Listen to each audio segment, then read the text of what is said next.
everybody. It is time for another episode of Critical Conversations. Okay, I think we're live. Think we're good. Let me just check and see. Sounds all right. Everything looking great. Good. Thanks, guys. Welcome to my weekly call-in show.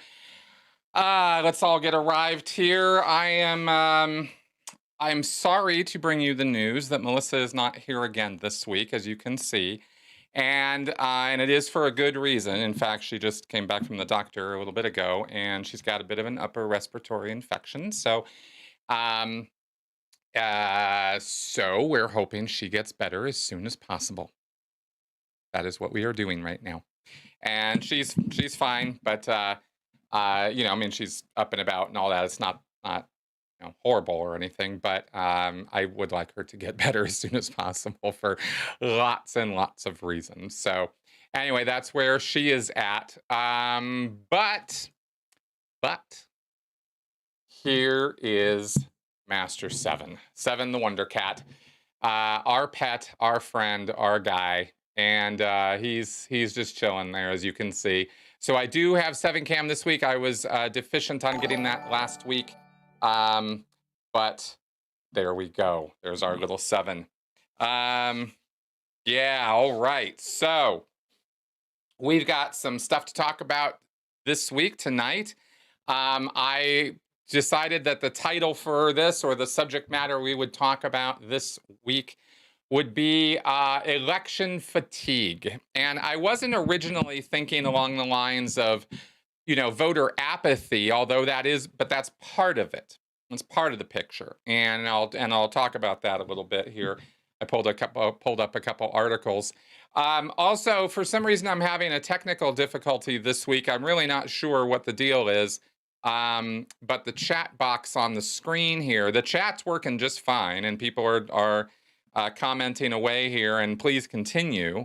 But it's not showing up on the screen I have up on the video there. You can see usually the stream chat there shows up alongside while we're going, and I'm not sure what the technical problem is with that. I tried, like I said, resetting it, but it didn't reset, so I'll get that fixed for next week. Erection fatigue. You guys. Okay, so let's go ahead and start talking about some stuff. I've been up and down mood-wise the last few days with this election, with news coverage of said election, with the Democratic convention, Republican convention, this, that, the other thing. Everybody's got something to say, of course. And usually it's not a lot of fun to listen to. You notice that? And that is, yeah, exactly. As Kevin Zay says here, tired of people thinking the world will end if certain candidates aren't elected. I got to say, at this point, that's kind of where I'm coming from, too. The whole government needs to be replaced. Yeah, I agree. Oh man, yeah, People's Party convention this Sunday. Conventions. So it's a lot to take in, and frankly, I've gotten to a point now where I am pretty fatigued by most of it, and I'm kind of guessing a lot of you are too. I actually haven't sat and watched even a full minute of either of the conventions. And I polled on Twitter last week, how many people have already decided who they're voting for, right? And all but one person out of 50 said that they had already decided. 1 in 50 said they had some decisions still to make. They needed to get more data. So, yeah, exactly. Everybody's already pretty much picked who they are voting for. So why all the rigmarole, screaming and crying and tweeting and Facebooking and all that? Oh, by the way, I thought you guys might find this of interest, and I wanted to share this with you, which is the latest polls. And I use as a source, I wanted to share with you guys 538. Projects.538.com/polls.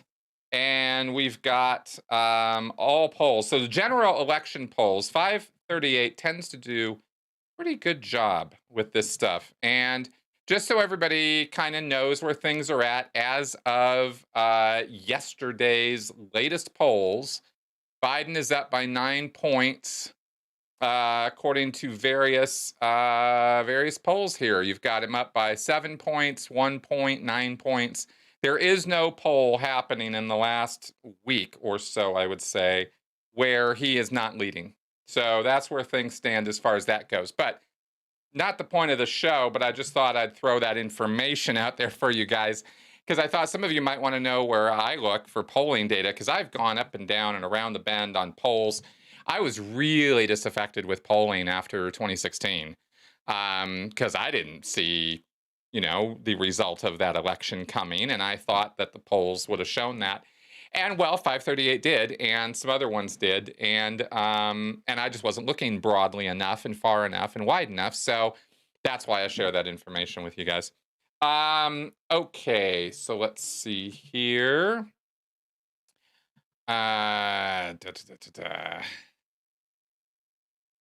Yeah, exactly. Pandemic's bad enough. All right. So what am I talking about with voter fatigue? Well, check this out. I wanted to read this to you. This is from Pew Research, and I'm gonna trick you guys with something with this, but I won't trick you for long. Okay. A new Pew Research Center survey conducted June 7th to July 5th finds that about 6 in 10 Americans, 59%, feel exhausted by the amount of election coverage, while 39% say they like getting a lot of coverage about the election.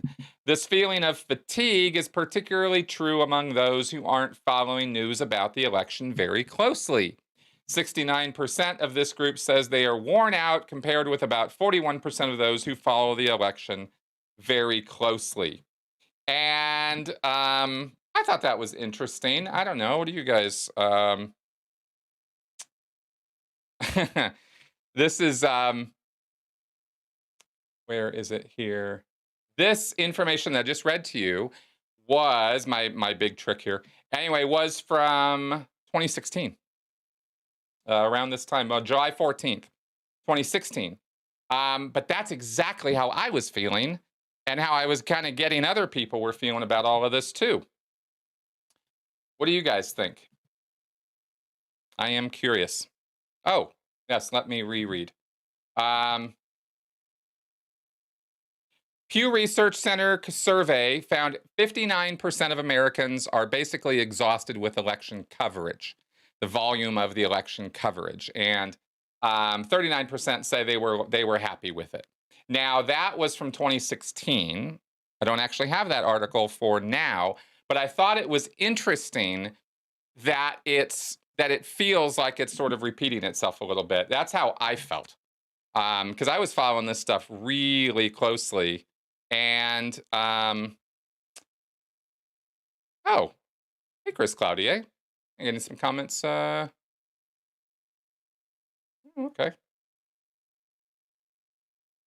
Am I proud to say I haven't watched the debates? No, I'm not. And I didn't say I didn't watch the debates. I said I didn't watch the conventions.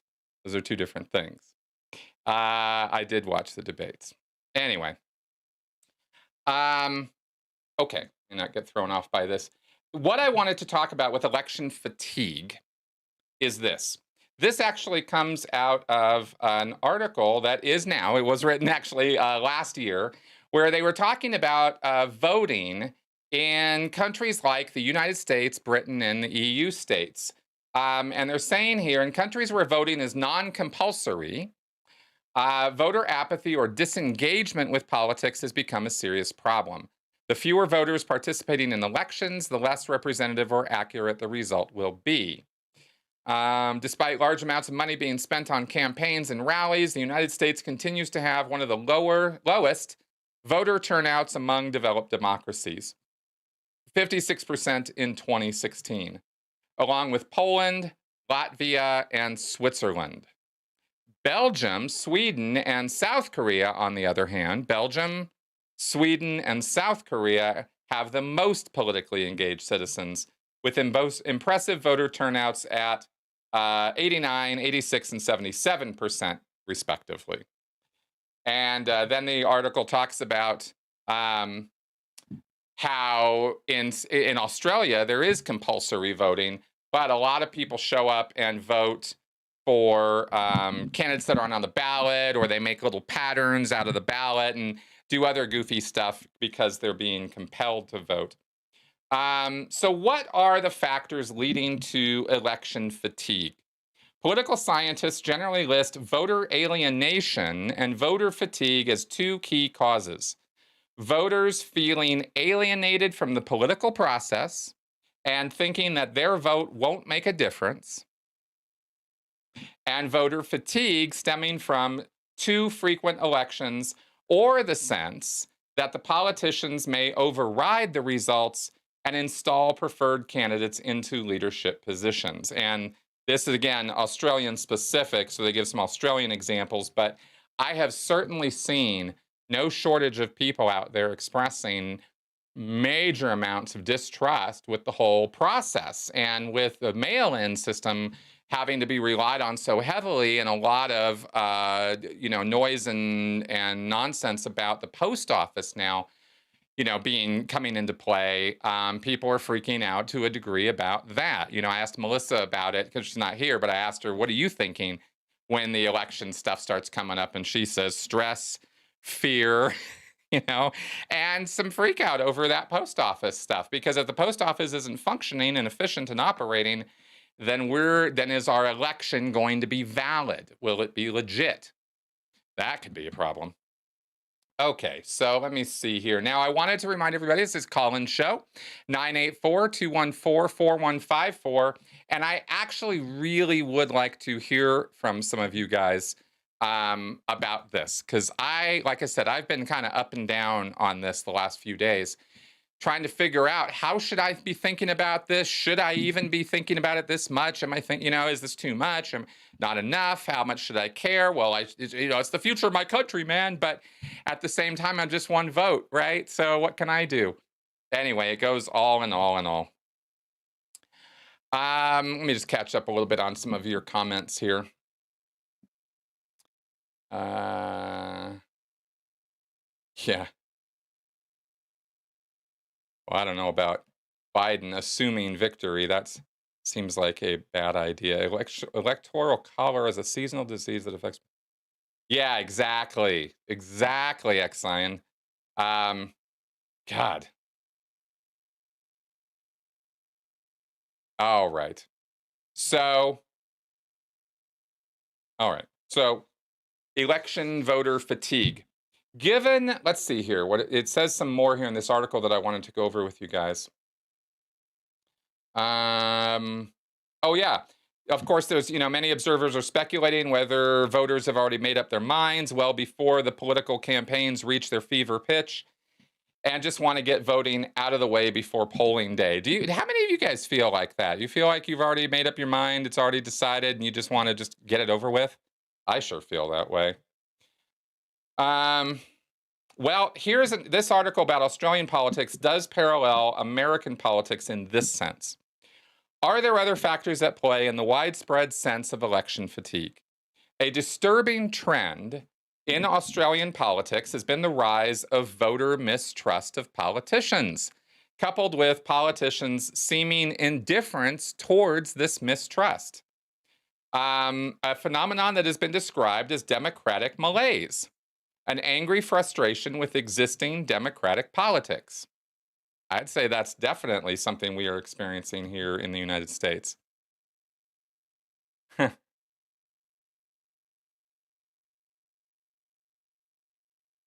Oh, this is funny. Okay, well, I'm going to go through this here. Okay.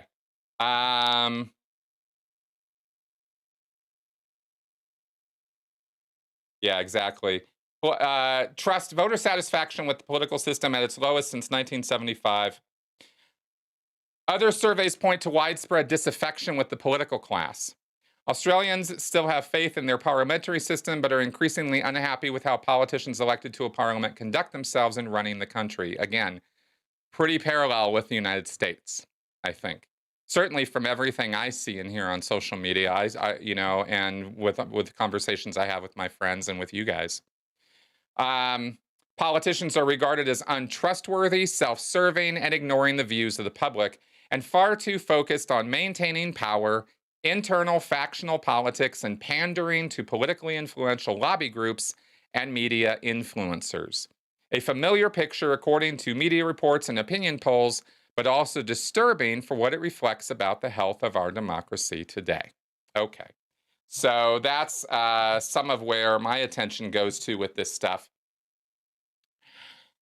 And okay, I'm going to, yeah, okay, good. Live in the West elections. When we replace Nancy Pelosi, yes, I think that would be great. All right. Chancing at home, exactly. Okay, good. So, what I am curious about with you guys out there, if any of you would like to call in and talk about this, is where do you stand in regards to some of this stuff that I've been reading about here, and what do you think could or should be done about it?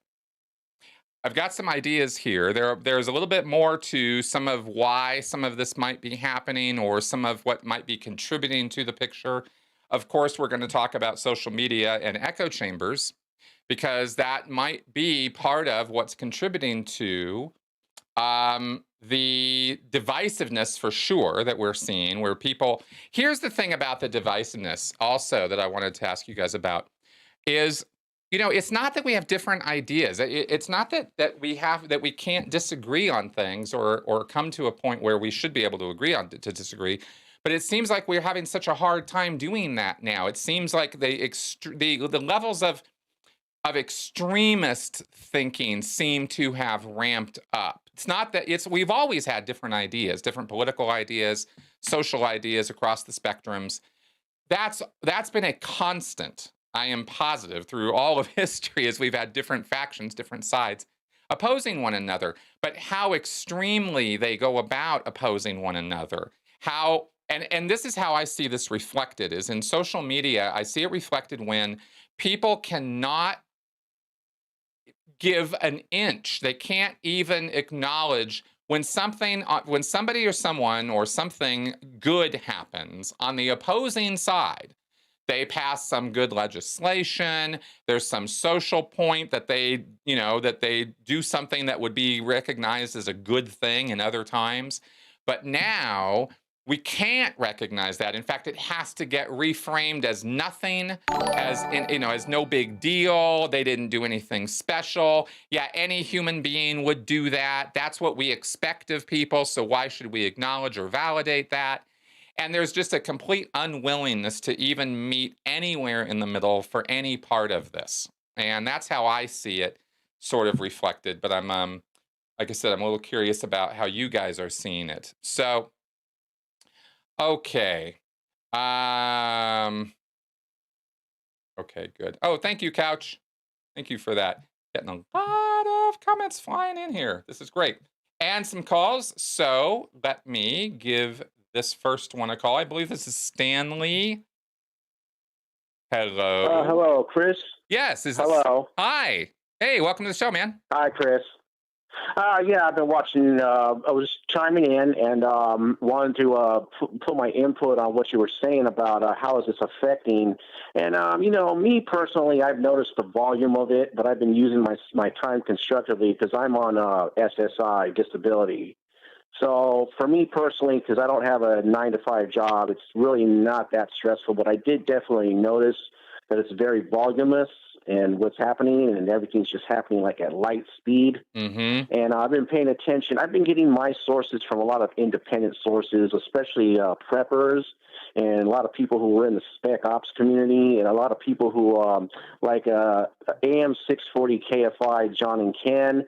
A lot of those sources I've been finding a very useful information on basically just trying to get involved. I found myself looking for I mentioned the People's Party convention this Sunday. I was trying to get involved, trying to keep myself informed. And like I said, only because I don't really have a job because of my disability, it's kind of not really been that much of a burden. Right. But you know, my view on like one person mentioned about how they feel kind of overwhelmed. For me, it's not so much being overwhelmed. It's more like you know, I feel optimistic, but you know, I just know that either for me personally, I feel like Trump or either Jesse or Tulsi for a third party option. And I really don't feel like it's going to be like perfect, but I just feel like it's a step in the right direction. So I don't know if that answers anything or contributes. No, so you are definitely in the groove to vote. How about your friends, family? Are they down to vote, or are you running into any sort of doesn't matter, who cares? My vote doesn't matter My mother, anyway. my mother in particular feels like how you mentioned. She says she doesn't feel like it's going to matter, and she's of Jehovah Witness, so she doesn't really. The Jehovah Witness religion is like they try to stay out of political things because they, you know, that's just their part of their beliefs. Then I have some other family members who are going to go strictly Republican. They believe in Trump. And then I have just other family members who are kind of like, well, whatever. They really don't pay attention. They're more into doing their own thing and going with the flow. Cool. So, Cool. Good. Well, it sounds like your connections are pretty engaged and pretty on it. So that's a good thing. I'm very happy to hear that. yeah, you know, and like I said, the people I listen to, I find it's very helpful with the information. And I don't know, I just try to do the best I can and just try to share the information and Absolutely. just try Are to, you yeah. on social media much? Well, yeah, I'm mostly Facebook, Twitter, and YouTube and BitChute. Okay, kind of like me. Yeah, but I Good. mostly just share the information and just use it to get the information. Right. I don't really produce content. No, I get it. I totally get it. Cool. Well, good. So so this election cycle for you has been kind of rolling out pretty normal, and you're kind of following it, but not like, addicted to the news coverage or anything. No, I just keep up because I mean, like I said, I'm on disability, so it's like for me, I don't feel overwhelmed by it. By somebody who would be like trying to find work, you know, like Right. somebody like that would get overwhelmed with it, you know, Yeah, because exactly. Hey, I got to ask you, just since I have you on the line here and you dropped this, I'm curious. What is the prepper community thinking politically these days? I really don't know anybody in the prepper community. So since you mentioned that, well, I don't really know people in the prepper community either, but like there's one channel on YouTube called Prepping 2.0. mm, That's the channel. There's another one called Tactical Rifleman, and he's a spec ops guy, and he gives tactical, like he will just let people ask him questions regarding weapons and tactics. So, and then there's also like there was Matt Bracken from InfoWars, but he hasn't been talking much on Facebook lately but he's been giving commentary step by step, saying here's what's going to happen next, here's what's going to happen next, because he has that experience and training. So there's that type of stuff. But as far as preppers and their political affiliation, I don't know. You would have to watch those channels and just figure for yourself because, you know, like I said, I don't know. But it's yeah, no mostly problem. just practical information for things like, you know, information and like if you're trying to figure out like how to protect yourself. It's that type of stuff that I've been keeping up with. Cool. Well, thank you very much for calling in. I appreciate your voice. All right. Thank you. Yeah, thanks, man. Talk to you. All right. Bye. All right, let us go to Chloe, I believe. Hello. Hello, how are you today? I'm glad that you're back, by the way. Oh, well, thank you. I'm glad to be back. Well, in regards to what you're talking about, Yeah. I'm exhausted. I am so exhausted by listening to all of the stuff that politicians say and not deliver. You can't ask them a straight question. They won't give you a straight answer. Exactly. I am in poverty. I live in a low-income neighborhood in low-income housing. And my question to these politicians is, when are you really going to help the people that are in poverty? Don't tell me you're going to do it if you're not, because technically, from who I've been talking to around here, it's like fend for yourself, nobody cares. And Yeah. that's how I view the government today. And no matter what they say, they cannot keep from attacking each other. If they're going to pick on each other, why should I believe they're going to help anybody? I agree. I definitely agree with you, because I get the bitterness and I get the disaffection, because you're So right. I'm not going to vote. My grandfather, Charles Sullivan Hurley, worked for the White House for many, many years. Mm-hmm. And he was a good man, and he did a lot of good things. But he told me when I was a small child, the less I got involved in politics, the better off I would be. Fair enough. But let me ask you, what would it take, do you think, with the way you're looking at things right now? And I totally get what you said about dishonest politicians. Although I will say that I don't think 100% of them are bad. Do you think 100% of them are bad? No, I think that the ones that are good don't speak up enough. I think you're probably right about that. I'm wondering what it would take for you to feel like your vote counted or mattered, or that you would want to get out there and vote. For once in my life, Mm-hmm. I'd like to see one president that would actually get down in the trenches with us normal people and come visit us and talk to us and see what's going on in our life. Somebody needs to do it, because until they do, nothing's going to change for the little people. And, Obama put Obamacare into action, but what happened if you didn't have insurance? You're getting fined $900. I would assume that if people could afford insurance, they would have it. And if it's going to be affordable, it should be affordable, because I checked into it. It was $350 a month. Yep. I'm at the poverty level. I can't afford that. So, let's look at this. Hypothetically, have you ever seen a politician have a yard sale or contribute to anything? That's where I come from. If you're willing to contribute and help, then do that. But if you're just going to feed us a bunch of lies, we're going to end up in the same problem we got now. So it's going to be up to us, we the people, to eventually figure it out and try and come together. I think people should start having conversations and put down the anger. I think you're right. In fact, that's exactly what I'm trying to do with this show. And I know. And mm-hmm. Let's have a conversation, my friend. I love your show. Awesome. It was awesome. Exactly. Let's continue this, because I'm curious. Okay. Do you pay attention at all to local politics in your area?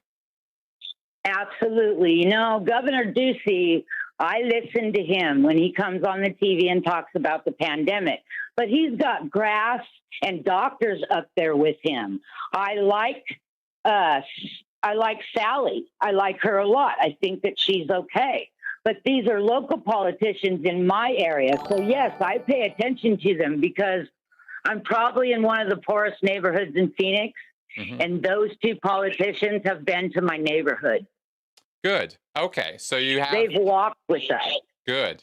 So there are some people out there who might possibly be able to get the job done if we can get them in the right place.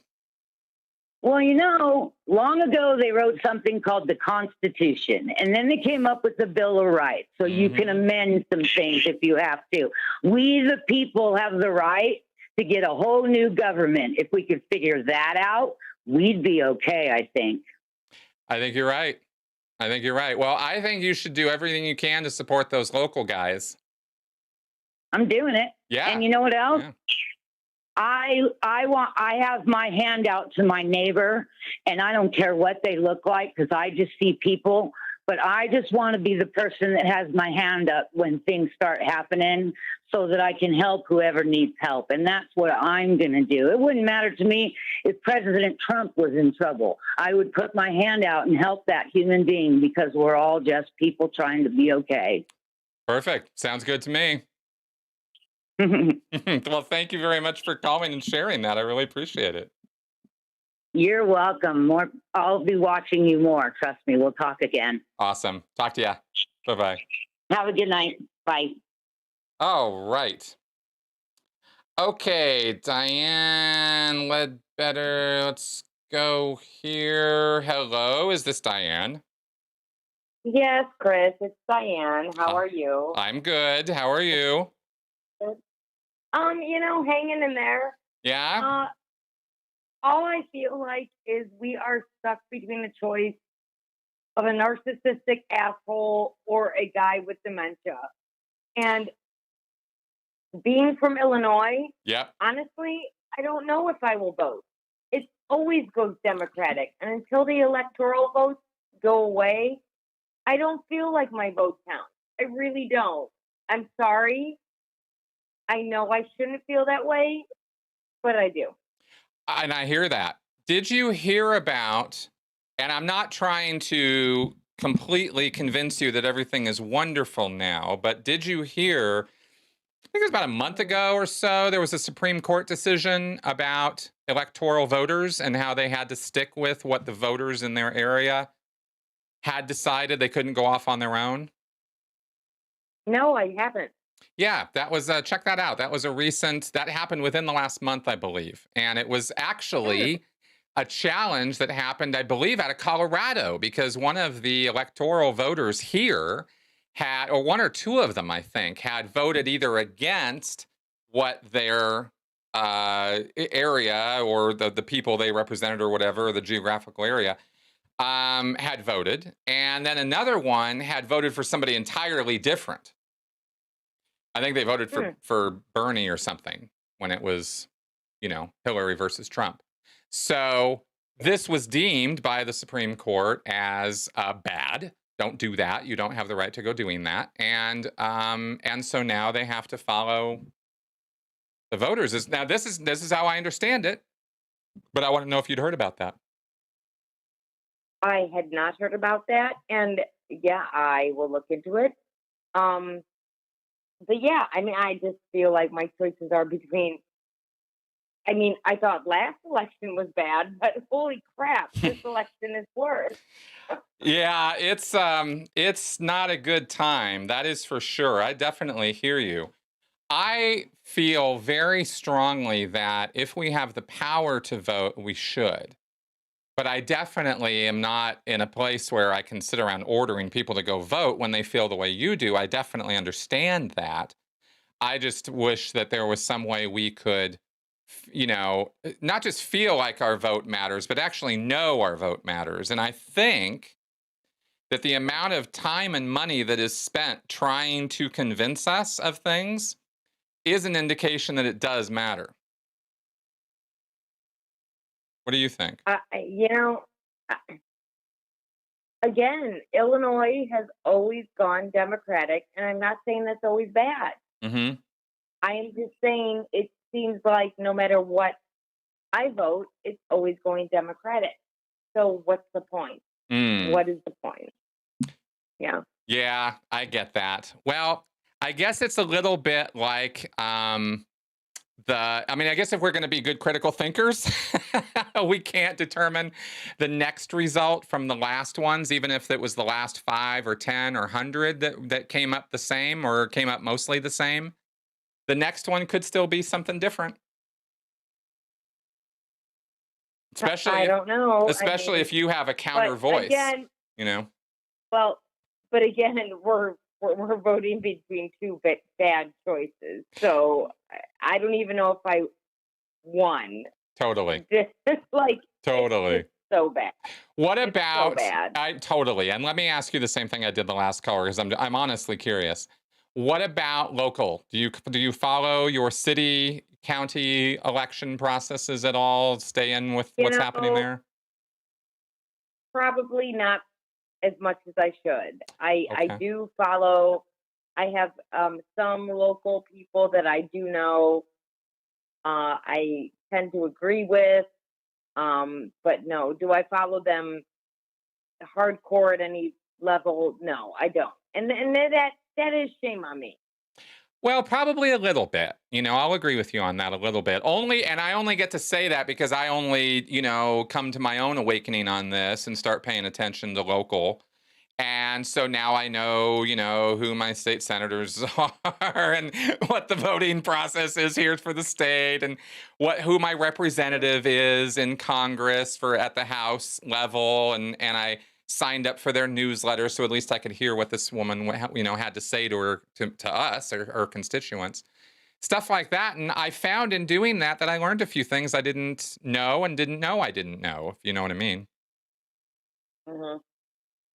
Yeah, just saying. Yeah, I don't know. I have no idea what this year's. You know what?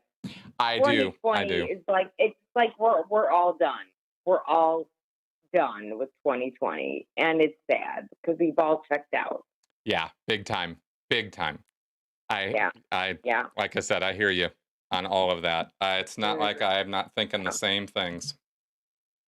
Yeah. It's hard to All stay right. upbeat, isn't it? Oh, buddy. Yes.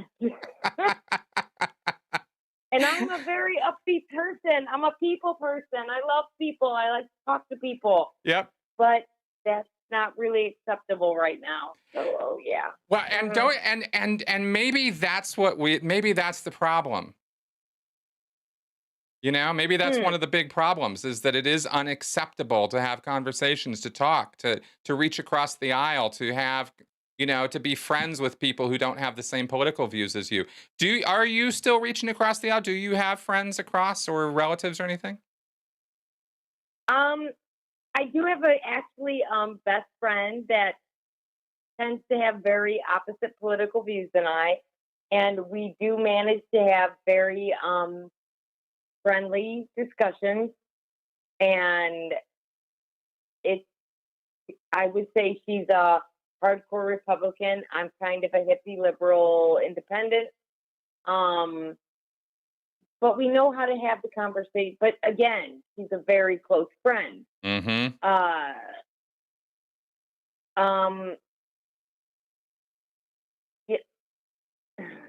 My job is business development, so I've learned to agree with this whatever anybody says. Yes, Uh-huh. Uh-huh. Regardless. But in all honesty, that's kind of how we should be because everybody has their own views. And so, I just go, yeah, okay. I get everybody's viewpoint. I really do. It's not me faking that. I do get everybody's viewpoint. Mm-hmm. Yeah. And maybe if we could just leave it at that, we wouldn't have all this divisiveness. But somehow, being on the other side means you're trying to kill me. You know what I mean? I've heard that rhetoric a lot. Don't even get me going on the deep and you're trying to kill people and blah blah blah. Yep. I can't even do it. That's right. Yeah. Well, all I'm trying to point out maybe is just a little bit of a raised awareness on it. Because if we see that, maybe we can push back on some of that a little bit too, if it's coming from our friends and people who are willing to listen to us without having it be like this, knockdown drag out. Just really, is it really going to kill you? Really? I mean, because it's been 4 years and we're all still alive. I mean, and I heard and I contributed myself to some of that rhetoric 3 years ago, 2 years ago. I was on board with oh my God, if we don't defeat them, it's going to be the end of the civilized world. And I was wrong. I was wrong to get that extreme about the rhetoric. And I'm trying to walk that back, Just a thought. Oh, I just saw a comment. She's a liberal hippie. Wow. Yeah, I was just looking at that. Yeah. Yeah, well, I saw how that worked out back in the late 1960s. Yeah, exactly. All right. Well. Yeah, well, we're all good. We're good. All good. We're good. I just wanted to throw some ideas at you, give you a little food for thought, Let me know if anything changes. All right. Sounds good, Chris. Thank you. Thanks for calling. Bye-bye. All right, one more call in the queue. Oh my God, I think it's probably Henny. Hello, my dear. Hey, Henny. How's it going? Hey, Chris. It's okay. It's going good. I hope that Melissa feels better real soon. Yeah. And I look forward to her joining us. And hello to Seven. And Oh, yeah, I we'll have to wanted check in with you. Yeah, oh, yeah, actually. Yes, we there, will. see, there he is. He's still sitting there, yawning away. Good for him. Oh, there he goes. Listen. Yeah. He's so good. He's so good. What you got, Henny? But I wanted to talk about the electoral fatigue. Yeah. And say that I was pretty impressed with your article that you read, because I started to feel it, and I had written to you, just now, earlier, that I started feeling this fatigue in October 31st, 2016. And I remember the date specifically because it was a Halloween party that I was going to, and I was dressed as Carrie's mother. I don't know if you watch Carrie, but okay, it was some trip. And and I had a Bible in my hand and the knife in the other with the long puffed out hair. Okay. So I go to this Halloween party, and it turns out to be not a Halloween party. It turned out to be a woman-hating, gay-hating party of, they were all women, and everyone was like talking politics and who they were going to vote for and what they hated. And well, if I tell you, I was I have a big mouth. It took everything that I had, because not only am I fatigued, but I feel a lot of rage as well. And so I try to keep everything in, I didn't want to lash out at these people, but I did get up and I said good night, and I left. And this woman had said to me with her cross around her neck, we haven't offended you, have we, dear? And I said, as a Jewish woman with gay parents, you certainly have. Wow. I hope that you have I hope that you have a good evening. This is not the party that I thought. I thought to myself, if I'd have known, I'd have come in a white sheet. But, it wasn't my type of party, okay? I thought it was a Halloween party. So I left. And since then, it somehow it got me, I'm more tired every day since that day. Right. But I don't give up. And I try to stay strong in my beliefs. I try to watch things that are making me feel better, whether it's scientists. We had spoken about this before, and doctors and people that make sense. That's right. And I wanted to just give a little bit of advice, if I may. Yes, please. For people that don't, for especially the woman who just called, the liberal hippie, who I absolutely love, and power to the people, sister, okay? Your vote does matter. And as a matter of fact, 100 years ago today, women were given the right to vote. That's right. So it is imperative that women vote, okay? Yep. Because for so long, we were thought of as nothing. Exactly. And, yes, exactly. Especially in the political field. Talk about exhaustion, Chris. Right? Right? Okay? Exactly. Okay? I feel the exhaustion of my mother and her mother, okay? I mean, really. So, it is important to get out there, however it's done, however we have to do it. We can be safe, and, we should be able to absolutely vote through the mail if that's the only way that we can. But our vote is imperative. I agree. All votes are imperative. But you had two women call this evening, and I wanted to just let them know whatever their vote is, and they should vote. They should vote because their vote is important. They're important. They're important to me, and they're important to our society. For too long, we've been told that our vote is nothing, and we're not going to stand for it anymore. I think that's How excellent. about that? I love that attitude. How about that? And just to give you another little piece of my heart now, baby, okay? I believe in democracy, but everybody has the right to think what they want, you know? Yep. And that's what I want to say. And I hope that people, you know, of course we're tired. We've been through a lot. This has been a very harrowing year. Yes, it has. Yes, it has. And yeah, go ahead, Chris. No, I was just going to say, I wish these guys would, I wish somehow we could take some of that into account in this cycle and slow the, you know, just kind of get it like problem-free, stress-free. I mean, there's so many problems connected with all of this, and it's making us all a little nuts, you know? And yes. Well, that's right. We need competence now more than ever. We do. We certainly do. Competence above all. Yeah. Above all. Man, we really do. Oh, we really do. It's a hard time, but we'll get through. Yeah, we will. And we have to stand together and get out there and vote, and that's it. Exactly. And that's what I have to say. Thank you very much, Henny. I really appreciate your call. You're very welcome, Chris. I always love you and love to call. My love to your family. Have a good night, darling. Thank you. Bye-bye. Okay, bye. All right. Good deal. All right. Yeah. Cool. Tell you what, you can go there for a little while. Okay. Okay, guys.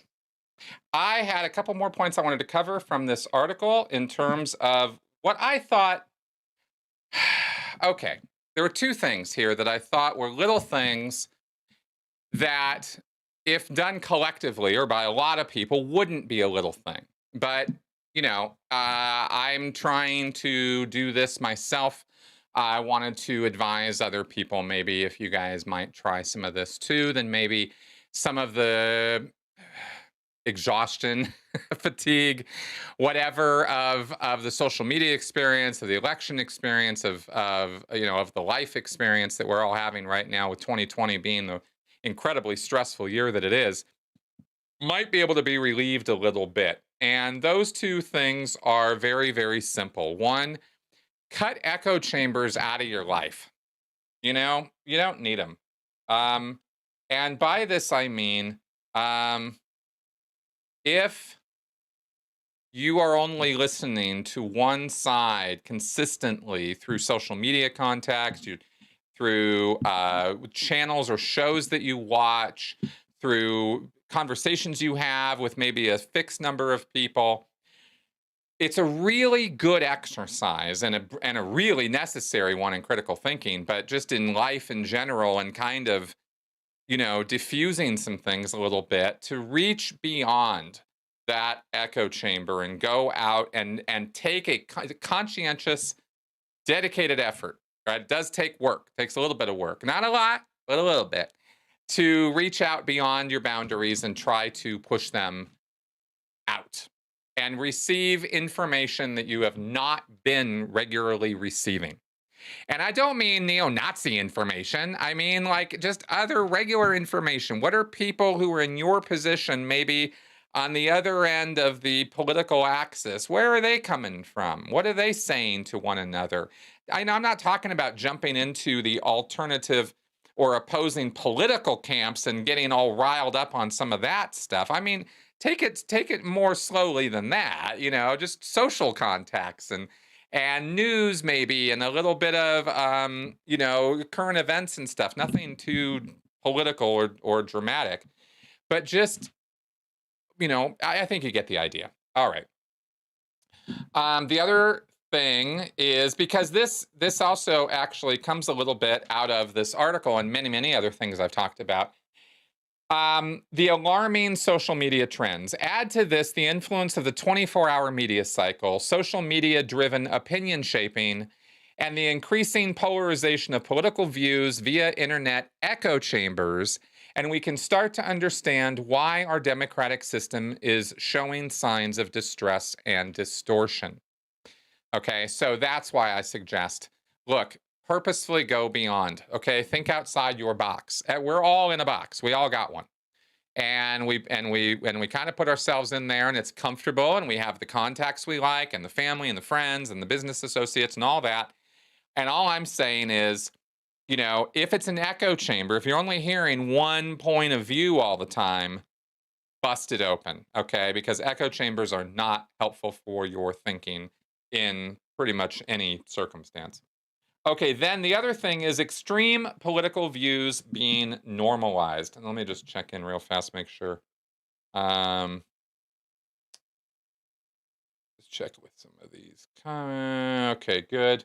Oh, by the way, Chris Claudier is being extremely critical of me during this entire show. And this is a call-in show, dude. So if you want to be critical of me, just give me a call and we can have a conversation instead of all this passive-aggressive crap in the comment section, dude. What are you doing? Really not tracking. All right. So that being said, let me get this other point about extreme political views being normalized. Polarization of political attitudes leading to voter apathy on the one hand and fractious political conflict on the other. This includes the normalization of extreme political views, the Overton window, that had remained outside public discussion but are now permissible ideas for politicians to raise within mainstream political discourse, the rise of alt-right ideology, for example. One factor in this worrying situation is the information filtering effect generated by social media, the generation of epistemic bubbles caused by social media algorithms and easily manipulated internet search engines. Media users are provided with selective information based on their previous search history and social media interests, so tend to have their pre-existing attitudes and ideological views reinforced and hardened rather than questioned or expanded. Okay, so this also feeds into this business of getting outside your echo chamber, looking a bit beyond that. And also, I think something else we can do as an idea is when we see our friends or associates or people who will listen to us, not the opposing people, not the people we're having the social media debate with, but our friends. When we see them engaging in what could be thought of or looked at or viewed as maybe a little extremist sort of rhetoric, right? Like we're all going to die if this politician gets elected, or we're all going to die if this politician doesn't get elected, or we're all going to die if fill in the blank. Odds are we're not all going to die if one of these things happens. And that's a bit extreme, right? It's a bit hyperbolic rhetoric. And it would be a lot. The one thing we could do is we could talk to our friends or family if they are being that way, and maybe encourage them to bring the level down a little bit. It's not that bad, and that actually would have a calming effect beyond just that one person, because every person who's reading what they're putting out, it has this exponential effect. So anyway, just wanted to throw that out there as a couple things that could happen. Okay. So I've got one more call in the queue. Let's see who it is, and we'll take that. Hello. Hello. Hi, you're on. Hey, Tony? No. Tony, I think you got the wrong number. Awesome. My last call of the day is a wrong number. All right, guys. I think I'm going to wrap up the show here. This has been interesting. Like I said, Chris, you want to keep doing that, then give me a call. It's a call-in show. And with that, I'm going to wrap up for this week. I'm really hoping that Melissa is better next week and that she will return. And I will, of course, check in Oh, there's Seven again. One last check-in with him because he's our wonderful cat. That's a little rubbing, sort of scratching pad we have on the wall there for him, and he's kind of rubbing up against it. All right. Okay, guys. It was fun talking to you. Thanks for everybody who called in and your wonderful comments. Of course, everybody, thank you very much for all of that. It was certainly an interesting show this week. All right. So with that, let us wrap it up.